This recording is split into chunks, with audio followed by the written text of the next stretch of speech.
का नारा है, भारत देश हमारा है। कोल आदिवासी संगठन जिंदाबाद जिंदाबाद, कोल आदिवासी संगठन जिंदाबाद जिंदाबाद। बिरसा मुंडा जिंदाबाद जिंदाबाद, महादेव कौल जिंदाबाद, जिंदाबाद जिंदाबाद, महेश प्रसाद प्रधान जिंदाबाद, जिंदाबाद जिंदाबाद। बाबा साहब बाबा साहब। कोल आदिवासी संगठन ने मनाया विश्व आदिवासी दिवस का कार्यक्रम। पटेहरा मिर्जापुर। कोल आदिवासी संगठन के तत्वाधान में विश्व आदिवासी दिवस का कार्यक्रम मनाया गया। सर्वप्रथम महापुरुषों के चित्रों पर पुष्प अर्पित किया तथा सभी लोगों ने पीपल का वृक्ष लगाया गया। तत्पश्चात दिवंगत दिसुम गुरु स्व शिबू सोरेन जी को श्रद्धांजलि अर्पित किया गया। वहीं महेश प्रसाद कोल ने कहा कि उत्तर प्रदेश में लगभग 40 लाख कोल समाज की आबादी, उसके बाद भी जनजाति का आरक्षण नहीं मिला, जबकि अन्य प्रदेशों को समाज के लोगों को जनजाति में रखा गया है। संगठन के माध्यम से शिक्षा को बढ़ावा देने के लिए कोचिंग सेंटर का भी खोलने का प्रावधान बनाया जाएगा और एकजुट होकर जल, जंगल, जमीन की लड़ाई लड़ी जाएगी। जो जमीन सरकारी है वो जमीन हमारी है। एवं अपने समाज पंचायती चुनाव में भी बढ़ चढ़कर हिस्सा लेने के लिए भी प्रेरित किया गया।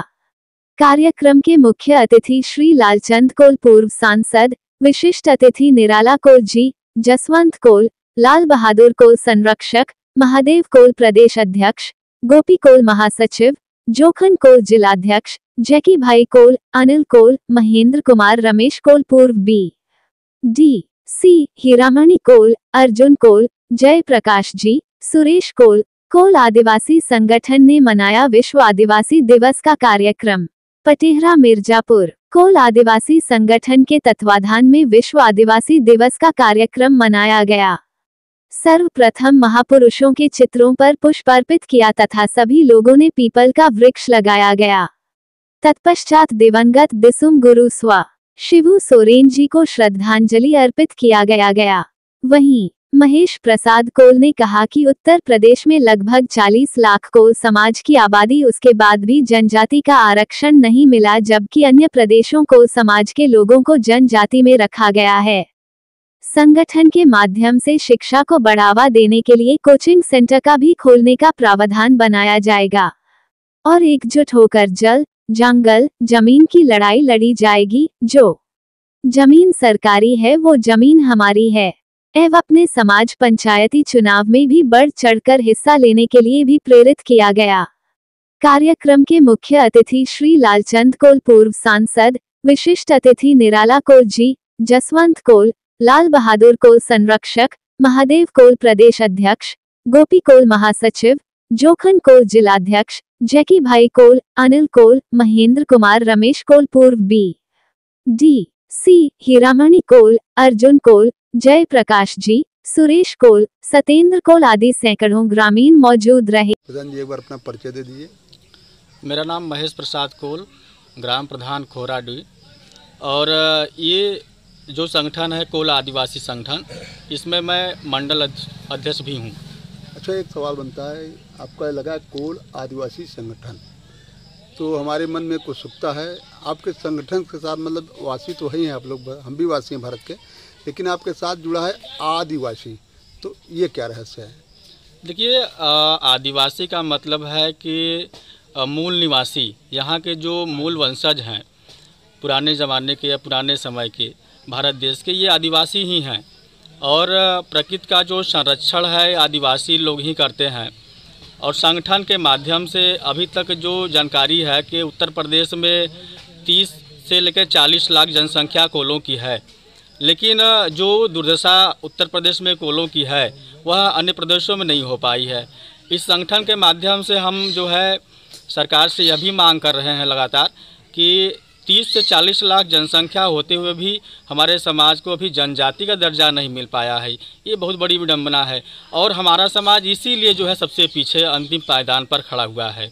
और इसी के माध्यम से शिक्षा को बढ़ावा देने के लिए संगठन हमारा लगातार प्रत्येक गांव में अपना गोष्ठी आयोजन कर रहा है और इस संगठन के माध्यम से ही हम लोग एक प्रयास कर रहे हैं कि कोचिंग सेंटर प्रत्येक गांव में खोला जाए, जिससे हमारे समाज के बच्चों का उत्थान हो पाए और हमारा समाज अन्य जातियों की तरह अग्रणी भूमिका निभाकर आगे खड़ा हो पाए। बहुत सुंदर बात आपने कही कि मतलब शिक्षा पे जो है संगठन ध्यान दे रहा है। मेरा मेन फोकस शिक्षा पर है, क्योंकि हमें लगता है कि सबसे अंतिम पंक्ति में सिर्फ कोल समाज के लोग खड़े हुए हैं और सबसे बड़ी समस्या यही है कि हमारा समाज इसीलिए पीछे है। शायद आज पढ़े लिखे लोग होते, अगर अच्छे लोग होते तो आज भी हमारा समाज कहीं और होता। आज़ादी के 75 साल बाद भी अभी देखने को यह मिल रहा है कि आज भी झुग्गी झोपड़ियों में रहने के लिए विवश हो रहे हैं और आए दिन अब देखने को मिलता है कि आदिवासी समाज के साथ बर्बरता होता है उच्च जाति के लोगों के द्वारा, सरकार के द्वारा। और यह संगठन तत्पर है कि आने वाले समय में किसी आदिवासी समाज पर अगर इस तरीके से बर्बरता होता है या किसी प्रकार का कोई समस्या खड़ा होती है तो हम सभी लोग एकजुट होकर, एक संगठन होकर उसका मुंहतोड़ जवाब देने के लिए कटिबद्ध होंगे। दीप्तान जी, और कुछ आप कहना चाहेंगे अपने समाज को, लोगों को जो आपको सुन रहे होंगे कहने के माध्यम से? देखिए, मैं तो यही कहना चाहूँगा कि अभी तक मेरे समाज का कोई संगठन नहीं बना था, लेकिन आज हमारे प्रदेश अध्यक्ष महादेव कोल जी हैं और हमारे तमाम रमेश कोल जी हैं और मास्टर साहब जी हैं, तमाम ऐसे साथी हैं जिन्होंने एक जागृति पैदा हुई कि हमारे समाज का भी एक संगठन हो और अपने समाज की बातों को लड़ाई लड़ सके। तो निश्चित तौर पर हम लोग एक संगठन बनाकर काम कर रहे हैं और ज़रूरत है हमारे समाज के लोगों को इस संगठन से जुड़कर और हम सभी लोगों को मजबूत करने की। जी, बहुत बहुत आपका धन्यवाद। आप संगठन के प्रति इतना जागरूक हैं। परिचय बताइए अपना। मेरा नाम गोपीनाथ कोल है। तो गोपीनाथ जी, आज विश्व आदिवासी दिवस संगठन के कार्यक्रम में आप शामिल हुए हैं, तो क्या संदेश देना चाहेंगे अपने समुदाय को? हम अपने समुदाय को जो संदेश देना चाहते हैं ऐसे पर्वों पर कि हमारा समाज जो है सदियों से शोषित है, वंचित है, शिक्षा से बहुत दूर है और उसका फायदा शासन सत्ता के लोग उठाते हैं। हमारे जल जंगल का जो कानून बना है उसका भी अधिकार, और जो न्यायालय में कोई मामला मुकदमा हमारे समाज के लोग लड़ते हैं उसको भी सरकारें मतलब अनदेखी करके उनके साथ अन्याय करते हैं, जोर जुर्म करते हैं, हमारे अधिकारों को छीनते हैं और जनजाति का दर्जा न देने के कारण हमारे साथ ये सब बुरा हाल हो रहा है। और हमारा समाज ये संगठन बना करके सरकार को संदेश देना चाहता है कि अब हम जो है जागरूक हो रहे हैं, अपने समाज को जागरूक कर रहे हैं। अगर मेरे साथ अगर ऐसे अत्याचार होता रहेगा तो हम इस लोकतंत्र के माध्यम से आपको कड़ा जवाब देंगे। और अब मेरा समाज जाग चुका है, अपना हम बुनियादी अधिकार लेकर के रहेंगे। जब तक मेरा अधिकार नहीं मिलता है मेरा संघर्ष जारी रहेगा। और इस समय कम से कम आदिवासी बेल्टों में मैं कहता हूँ कि जो न्यायपालिका है वो सर्वोच्च है, लेकिन उस न्यायपालिका की बातों को, कानूनों को ये सरकार उसकी धज्जियाँ उड़ा करके हमारे 40 आदिवासियों को बस्तियाँ उजाड़ी जाती है। और जब हम किसी सांसद, विधायक, मंत्री के पास जाते हैं तो वो हमारी बात को सुनते नहीं हैं, बल्कि उल्टा कहते हैं लोग तो माफिया हैं। अरे वो सर्वे करवा लें कि कौन माफिया है। जो बड़े बड़े माफिया हैं उनका तो कोई कुछ नहीं बिगाड़ सकता, लेकिन गरीबों को तो भाई माफिया बना करके उनके साथ अत्याचार ही हो रहा है। इसलिए ये संगठन बड़ी तत्परता के साथ अपनी आवाज़ बुलंद करने के लिए और अपना ये अधिकार प्राप्त करने के लिए हम संगठन बना रहे हैं और गांव-गांव में जा कर के और पूरा उत्तर प्रदेश को प्रभावित करेंगे। इस बार 27 का चुनाव में इनको कड़ा जवाब मिलेगा कोल आदिवासी संगठन के माध्यम से। बढ़-चढ़ कर हम भाग लेंगे चुनाव में। जी, एक बार अपना परिचय बता दीजिए। महादेव कोल आदिवासी संगठन के प्रदेश अध्यक्ष। तो अध्यक्ष जी, एक बात बताइए, आज ये गोष्ठी हुई है जी आदिवासी संगठन के जी बैनर तले, तो यहाँ पर आप क्या संदेश देना चाहेंगे अपने समाज को? हम संदेश देना चाह रहे थे कि आप जो है राजनीतिक तौर तरीके से अपने वोट को सही ढंग से अपने समाज को, अपने लोगों को नहीं दे पा रहे हो, जिसकी वजह से आपकी जो है ये दुर्दशा हो रही है। तो अपने समाज को ये भी बताना चाह रहा हूँ कि जैसे अभी बहुत पुराने हमारे बाबा साहब भीमराव अम्बेडकर ने कहा, शिक्षित बनो, संगठित हो, संघर्ष करो। तो शिक्षा बहुत ही महत्वपूर्ण चीज़ है। तो हम समाज को ये भी बताना चाहा कि अपने बच्चों को पढ़ाने और लिखाने का काम अधिक से अधिक करोगे तभी आपका बिगड़ी बन सकती है। जो हम लोग बात बता रहे हैं वो बात समझ नहीं पा रहे हैं, उसका रीज़न यही है कि उनके अंदर शिक्षा नहीं है, शिक्षा नहीं है, शक्ति नहीं है ये बात समझने के लिए। अच्छा, आपका समाज इतना पिछड़ा हुआ है तो इसका आप कुछ कारण मानते हैं? इसका कारण शिक्षा ही है मुख्य रूप से, और भी कारण हैं। जैसे कि हमें अन्य प्रदेशों में जो कोल जाति को जनजाति का दर्जा मिला हुआ है, जिससे वो अन्य प्रदेशों में विकास कर रहे हैं, लेकिन उत्तर प्रदेश में हमारे समाज के लोगों को जनजाति का दर्जा न मिलने के कारण से जो है पढ़े लिखे लोग बेकार घूम रहे हैं। और जो मौलिक अधिकार हमारा है, वनाधिकार अधिनियम, तमाम ऐसे जो है अधिकार से हमको वंचित किया जा रहा है। तो इसके लिए आपकी समाज क्या लड़ाई लड़ रही है? इसके लिए हम संगठित करके समाज को और सरकार को आगाह करेंगे कि हमारी अगर जो ये मौलिक अधिकार नहीं मिलती है तो हम सड़क से लेकर जेल तक आंदोलन करने के लिए तैयार हैं। एक बार अपना परिचय बता दीजिए। मेरा नाम राज नारायण उर्फ निराला कोल है। मैं आपके चैनल के माध्यम से जो इधर नौजवान साथी आए हैं और जो इस विश्व आदिवासी दिवस में शिरकत किए हैं, इन सभी को बधाई देना चाहता हूं। और यह विश्व आदिवासी दिवस जो है ये हमें जो है उस चीज़ को याद दिलाता है, ऐतिहासिक याद दिलाता है कि यह आदिवासी शुरू से ही ये लड़ाकू रहा है।